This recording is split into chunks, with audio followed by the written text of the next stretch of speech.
কম প্রাইসের মধ্যে touch screen 2 in 1 এই ডিভাইসটা আপনারা যারা হচ্ছেন ফ্রিল্যান্সিং, আউটসোর্সিং, কোডিং, প্রোগ্রামিং সকল ধরনের কাজ করতে যাচ্ছিলেন এবং একটা smart touch screen 2 in 1 laptop চাচ্ছিলেন, যেটার কালারটা হইতে হবে সিলভার কালার, যেটা আমাদের সকলেরই প্রিয়, এবং ল্যাপটপটা একেবারে সুপার স্লিম, ডিসপ্লে সাইজ বড় চাচ্ছিলেন এবং ভালো রেজলিউশনের ডিসপ্লে চাচ্ছিলেন তাদের জন্য 13.3 ইঞ্চি touch screen IPS panel display পাচ্ছেন। এই ল্যাপটপটাতে কিন্তু ডুয়েল ক্যামেরা সেটআপ ইউজ করা হয়েছে, এখানে সিঙ্গেল ক্যামেরা আর এখানে হচ্ছে back camera, dual camera system পাচ্ছেন আপনি। এটা সুবিধাটা হচ্ছে আপনি যখন ল্যাপটপটা প্রফেশনাল মোডে ইউজ করতেছেন আপনার ফ্রন্ট ক্যামেরাটা আপনি ইউজ করতে পারতেছেন অ্যাজ ইউজুয়াল একটা ল্যাপটপের মতোই।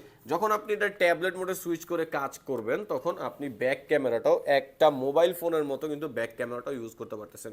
এটা হচ্ছে Core i5-এর 8th generation, 8 GB RAM, 256 GB SSD, all customisable এবং সকল ধরনের আপগ্রেড পোর্ট অপশন আছে। ল্যাপটপটার ব্যাটারি ব্যাকআপটাও কিন্তু খুবই সুন্দর, 4-5 ঘন্টা অনায়াসে ব্যাটারি ব্যাকআপ দেয়, যে কোনো ধরনের কাজ খুব সুন্দরভাবে করতে পারবেন। প্রাইস থাকতেছে ডুয়েল ক্যামেরাটার প্রাইস হচ্ছে 38,900 টাকা, সিঙ্গেল ক্যামেরাটার প্রাইস হচ্ছে 36,900 টাকা। যারা কুরিয়ার সার্ভিসের মাধ্যমে অর্ডার করতে চান অথবা আমাদের সব ভিজিট করে ল্যাপটপ নিতে চান তারা আমাদের হোয়াটসঅ্যাপ নাম্বার 01642180664 এই নাম্বারটায় যোগাযোগ করতে পারেন।